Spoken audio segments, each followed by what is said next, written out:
What up, y'all? I am back for another video. So I'm just gonna announce this now.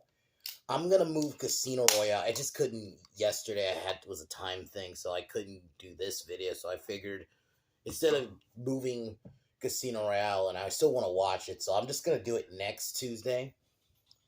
So today I'm reviewing Talk to Me. This was a movie that I saw people talk about, and then I've heard from friends that this was actually really good. So and more and more people were saying it's good. So I kind of curiosity got me. Watched it on, I think it was No, yeah, it was Sunday. And man, it's not my favorite horror of the year. I still would say Nefarious is, but this is close. This is really good. Very, I mean, obviously not uber original, but I like the idea and the fact this was made in Australia. And I guess before I get into the movie, they're already talking about doing a Talk to Me too. I'm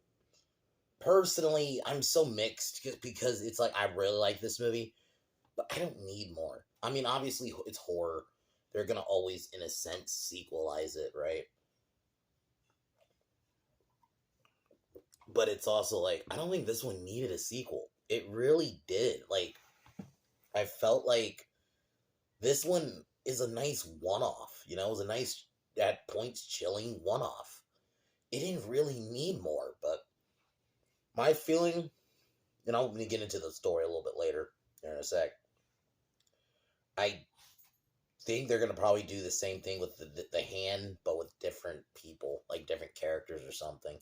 But anyway, so the story is following this girl, Jade, who, her mom's death is caused friction between her and her dad hid that her mom's real cause of death. Because her mom made it seem like her mom died in an accident, but in reality, she killed herself. And her friends Jade and her brother Riley go to a party one night, and they their friend Haley and Joss's party, where this is where they find the hand, and they say, "Talk to me," and this hand conjures spirits, which I do like. And it starts off kind of like harmless. It's treated like almost like a drug, like it is like a high in a way, when that's what Mia liked. But then obviously it starts affecting your real life, because it ends up the next night Riley ends up doing it, and he ends up, because the opening of the film starts, this is just crazy, like dude's looking for his brother Duckett, finds Duckett injured, and then Duckett just stabs him, and then he kills himself. Like, crazy fucking opening. Like, it's like, oh, all right. just dive right in, and basically, yeah, it turns out like its spirits are actually brought to reality, and causing Riley to get injured. So because at this point, obviously, it's like that point in the film where they don't believe it's real, obviously, right? They think she goes to comfort one of her friends, and then this is where they all realize that the demons are real. So you have like the scene where they have to figure out how to stop the demons and try to save Riley, who's like harming himself. Like I'll admit, like the couple, because it's not an uber violent movie, right? It's not there's a kill every fucking scene kind of movie. But it the violence you do see, like just the bits you do, like even that opening scene is like, oh shit, he stabbed himself in the eye, like, and you see all of it, and even the scene where Riley, like the demon possesses him, is like beating himself up, almost pulling his eye out, like it's like, ooh. So there is definitely some trippy imagery in this movie. Even the scene where, in the end, where the demon makes her believe she's fighting off the demon, but she ends up accidentally stabbing her dad.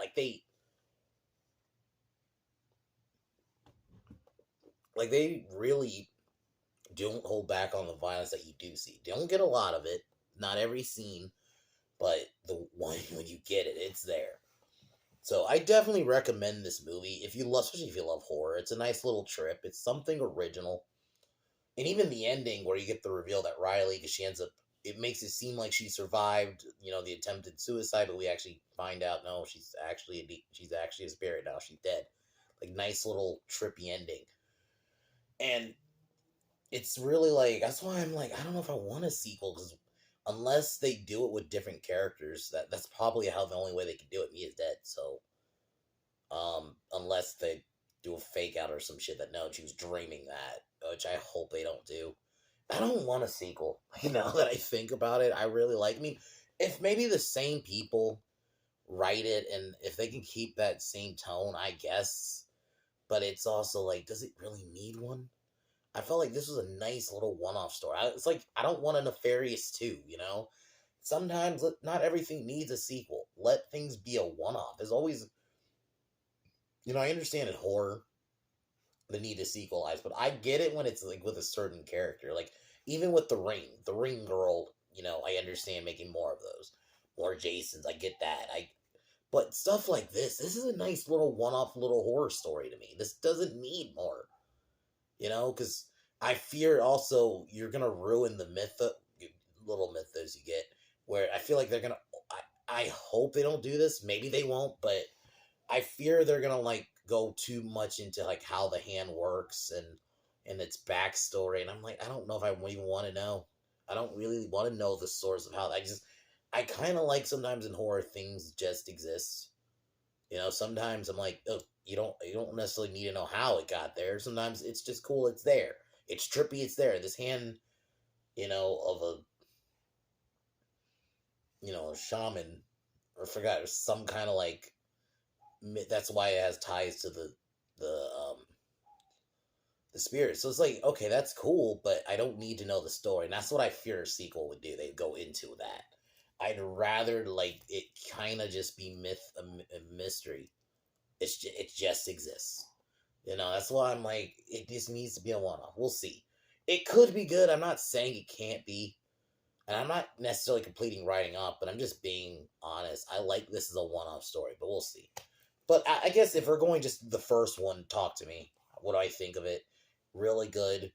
The music's there. The atmosphere's there. I actually think the characters are really good. They're nice, likable like a horror fucking cast. I'm gonna be honest, they're pretty good. So I guess if I were to give this film out of 10, like 8.5, I think it's very well done. Maybe a 9, honest. I might raise it to a 9. I really liked it. Especially something I've been needing, a solid horror. So I think this one's definitely up there. And the fact that it's just from Australia, apparently an Australian YouTuber made it. So that's the crazy part. Because to be honest, in terms of cast, like I don't know anyone in this movie. Like none of the names stand out. So that's what kind of makes it work though. Like it's not some name actors. So overall, I definitely would say one of the best horrors this year. One of my favorite movies in general this year. So maybe if you do more horror like that, horror really can vitalize us. But and I might talk about this a little bit more when I get after the review. Like after I do the story portion, I might get into it more. But part of me is just I don't need a sequel. I like this just being a one-off, a nice little trippy one-off horror story. That's all it needs to be. But, okay. Tomorrow, I'm going to be reviewing the first Meg, which I can't wait because I haven't seen that one in a while, and it makes sense since I just watched Meg 2 and reviewed that one. It makes sense to do the first one, so I'm going to do that one tomorrow. I remember really liking it. I haven't watched it in like 4 years. It has been like really since a little bit after it came out. So, but anyway, I'm going to cheers and we'll get started.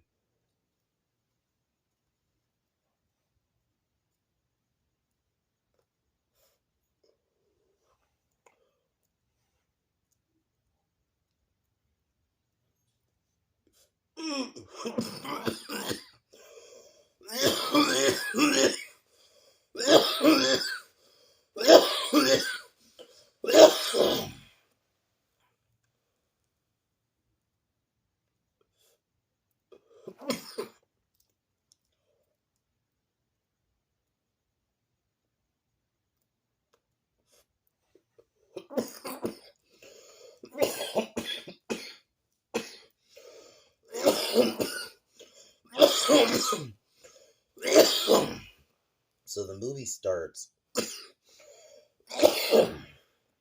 with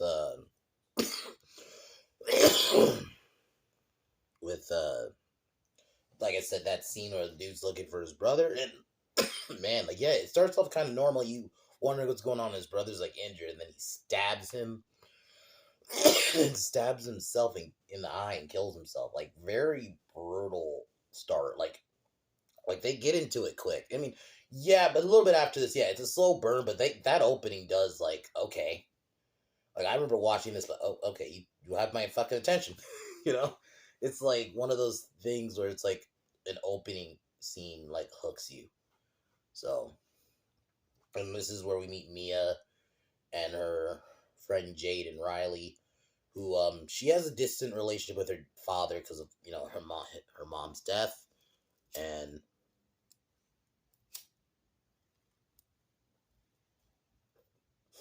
so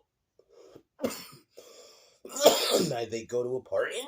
They're hosted by their friend Haley, Haley, Haley, and Joss. Mia plays the game. Talk to me. She basically becomes the volunteer to play. And yeah, it's basically she starts seeing spirits, freaks out at first, but then gets pressure to do more, and actually like goes crazy. This is gonna be the thumbnail of my video where you see like her eyes go black and all trippy. I thought she did a good job, like when she's kind of possessed by the spirits. She does a good job at like trippy. Like I feel like this is gonna be a better. Granted, it's not necessarily like The Extras, but I bet she. I feel like this is gonna be more fucking in honor of the innocent, because it does have little. Because there are moments where the spirits similar, like the demon in the Exorcist, appearing in the Exorcist, like has similar vibes a little bit. So it's like this is gonna be a better fucking ode. But yeah, so gets back, starts kind of seeing weird shit. Plays it off. So they go to another party. This is this time where Riley and his friend go to the party. They pull out "Talk to Me," and Riley offers to play it, and they basically Jade is like kind of mad, doesn't want him to play it. So, but she gets convinced into letting him do it, and there's even a scene I should have probably skipped over this where everyone else did the the the hand. And I do like that different transition where like everybody else was doing it. There is a weird scene where they have the dude like kiss the dog. I didn't need that. Granted, it works, I guess, as a horror imagery, but it's also like I don't necessarily want to see a dude making out with a dog. But I get it. It works as trippy imagery, so I understand. But yeah, so Riley does it, and things seem fine, and then the demon forces basically possesses Riley to start, injuring himself, like slamming himself into a desk, then on a railing. Yeah, it's pretty brutal, like, too. And like even he almost like tries to pull his eye out too. It's like, holy shit. Like, it's trippy. So then the next day, because you like in bits of dialogue, they give you me a story a little bit. Like, does Riley's mom basically essentially kind of shuns her. So does Jade, because they kind of blame her because they think because she's implied, she's done drugs in the past, that she basically, gave Riley drugs. That's why he injured himself. And then Daniel comes over, kind of comforts her, and then, they kind of kiss because they make it seem like they liked each other. But then the demon kind of forces her to, like, suck on his feet, so he freaks out. But then the scene, this is another trippy scene where Jade is watching over Riley, and Riley starts like injuring himself again. It's like I like, and as much as I like sometimes like physical creature, sometimes this is why spirit movies sometimes do work. It's trippy because you don't actually see what's doing it.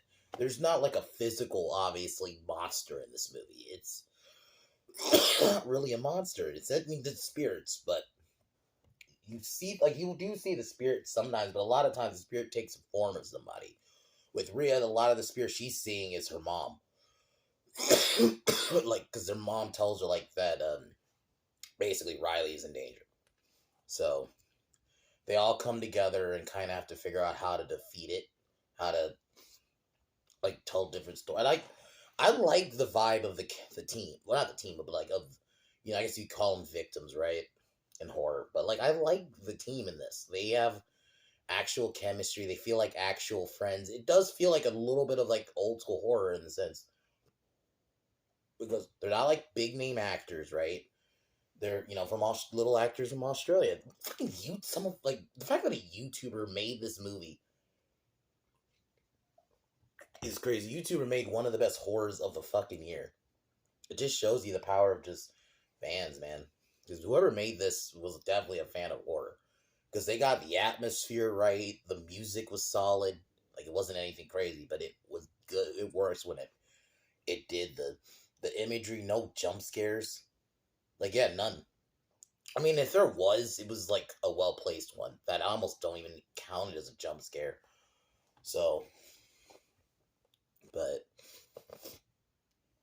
so Mia learns what happens to her mom from her dad. Her dad tells her the actual, because her dad made it for years, because they have like a distant relationship, because he hid why her mom actually died, because he made it seem like it was like an accident, but in reality it was she killed herself because she didn't and it's like an understandable reason. So it's like you don't like that he did that, but it's like a good dad in this. Like I do like I hate kind of having to highlight this in modern movies, but like when I have to point out, oh, there's a good dad in this, but it's like you almost have to because it's like the amount of bad dads that are in shit now. So it's like kind of nice to point out a good one, Yeah, he probably shouldn't have lied to his daughter, but it's like understandable in the sense because he basically said he didn't want Mia to feel like she's the reason why her mom, died. It really is, it's like good writing. Like, I don't know, man. It is like crazy to me that it's like a YouTuber's doing better movies than a lot of these big budget movies out here. And like this is another one. Like it just shows me. I'm gonna make this a video at some point. 'Cause I saw Drinker even make a video, kind of talking about like how like Hollywood budgets, like why they suck, why movies suck. Partially is the budget. And I kind of agree, and I want to make not a similar, but like my own version of that kind of video because there is this crazy thing with budgets where like we have to spend like 200 million, and I'm like, you look at a movie like this, I'm like, this movie is way better, and it's on a way smaller budget. I mean, you look at a movie like Jaws, $9 million. It was budget for 1975. And even Jurassic Park, which was, I think at the time, 63 million, and adjusted for inflation, it's only 127 million. Way smaller. But even but going just to this movie, not a lot of effects, just some practical effects, some solid scares, good actors, good atmosphere. That's all you need. And you make a great horror movie. You don't need big name actors. You don't need crazy CGI, or the fucking the fucking volume shit. Like you just need a good story and good writing, and that's what this movie is. So that's why this movie is this is just old school horror to me. So I very much like this movie. The characters are likable, good horror. And getting back to the story. So the demon, she kind of runs off after her dad tells her the story. She locks herself in the room because obviously real life's getting distorted. The demon's kind of trying to manipulate. I keep saying demon, but spirit trying to manipulate her. and is actually ends up attacking her, taking form of her dad, and I do like that. And but that's why I was like saying like that's why I'm going back to the why I don't want a sequel.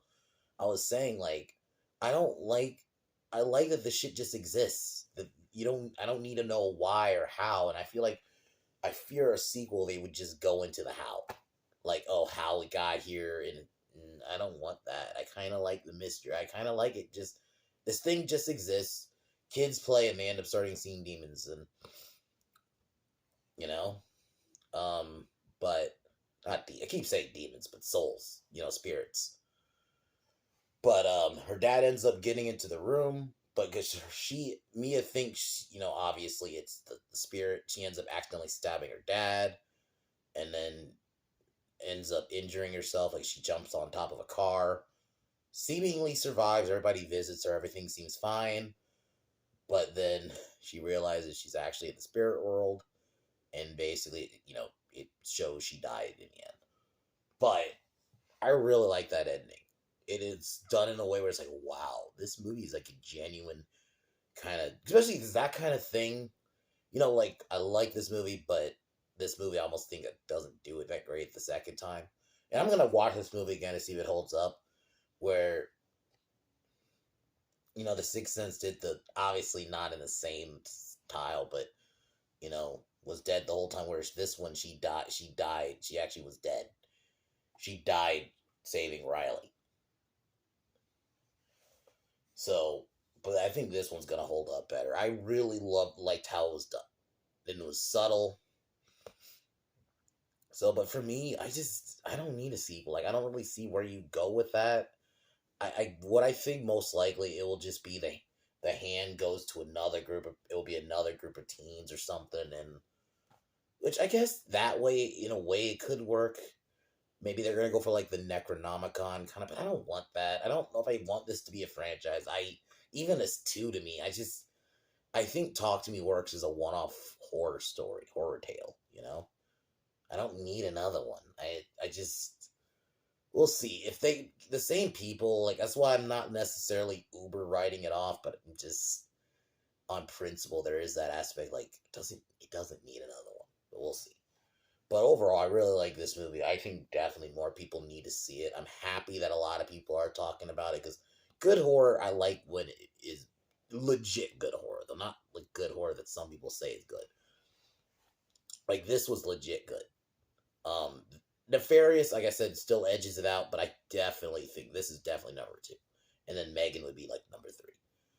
So definitely would watch this again. Happy I've watched it. Definitely thank the people from Mars too who also recommended me this movie.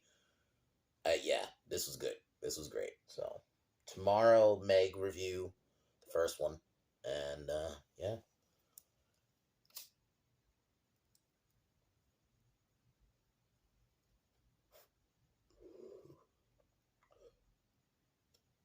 All right, y'all. Talk to y'all later.